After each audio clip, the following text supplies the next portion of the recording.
ubwo tumaze kubona mu Burundi buriho ubutare burashika 27, ubwoko bw'ubutare 27, aho harimwo inzahabu yonyene iri mu bibanza 119. Novuga turafise uburere 119 bwose burimwo inzahabu. Aho naho tumaze kubona, kuko turazi yuko nitwamara kugira uburondezi bwimbitse tuzosanga mu Burundi bwose ari nkuko bwuzuye ubutare. Murumva ko inzahabu zonyene zitwara ahantu hanini cyane. Ubundi butare twabonye ni coltan, cassiterite, wolframite, fer, cuivre, nickel, cobalt, platine, vanadium, titane, lithium, terre, plomb, manganèse, argent, agate, opale, zircon, beryllium, émeraude, rubis, phosphate, sulfure, quartz, amethyste. Murazi yuko na kaore yoyo iri ahantu henshi cyane. N'ubundi butare rero tutarabona neza, tukiriko turarondeza. Murumva ko twariko turarondera muri ivyo bibanza 29 niho twashoboye kubona nka cassiterite. Twabonye site zitatu: Ishombo, Busenyi na Shinge. Coltan tumaze gutora site imwe ya Rugero. Twavuga muri ivyo bibanza twariko turarondera ugwaruka rukora mugabo bisanzwe Coltan hari ibindi bibanza, hari abandi bariko barimbamwo, mugabo twari dufashe mu minsi 100 twari twihaye ibibanza twakoreyeko. Amethyste ni ibibanza 3, quartz ni kibanza kimwe cyo mu Gahongore, agate ni kibanza kimwe cy'Ibukemba.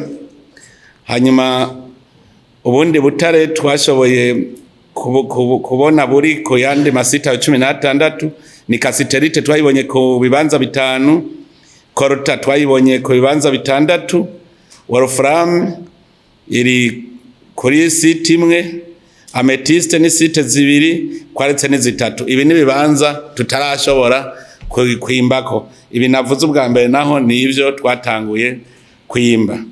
Rero turavye umusaruro twarose, ubutare bwamaze kwimbwa kandi ubwo tumaze gushora ni toni 260 za amethyste, itoni 172 za quartz vert, itoni 26 za agate. Hariho n'izindi rero zitarashoka. Turavye neza umusaruro tumaze kuronka, turabona yuko hariho zitarashoka nk'ibiro 180 amethyste, ibiri 131 vya coltan, ibiri 812 vya cassiterite, itoni 15 ziraga gatoyi za beryllium, n'itoni 6 za agate. Izi ziracari ntiturazishora mugaza arahejeje kwimbwa.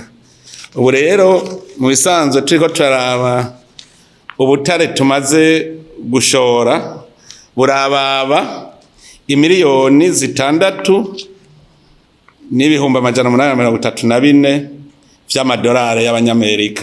Ubwo nibwo twoba tumaze gushora. Urumva rero ubu turiko turaraba neza, dusanga muri bwa butare burenga 27 turiko twanababwira, twasanze amasite yose hamwe ari 267. Aho nashizemwo bwa butare bwose navuga. Muri ayo masite 267, amasite 247 ariko arimbwa. Muri ayo rero abo bimba twarabonye amakoperative aduhenda ngo ariko arimba, kuko hariho nk'amasite 22 batubwira ko atana kimwe batora, kandi ture tubona biriyo. No kuvuga ya makoperative yabigenga arashobora ko yaraduhenda, kuko murazi ko tutari tuzi n'ivyo twimbura. Hanyuma hariho n'abatigeze rero tutazi nuko bakora ku masite 20. novuga yuko rero turavye nko ku Nzahabu amasite 119 turabona yuko bimbamwe ubutare ku buryo bamaze kwimba ubutare bwoba bwababa nk'itoni irenga ko gatoyi bamaze kwimba. Rero tukabona yuko nitwamara kubitunganya neza umusaruro uzoba munini cyane.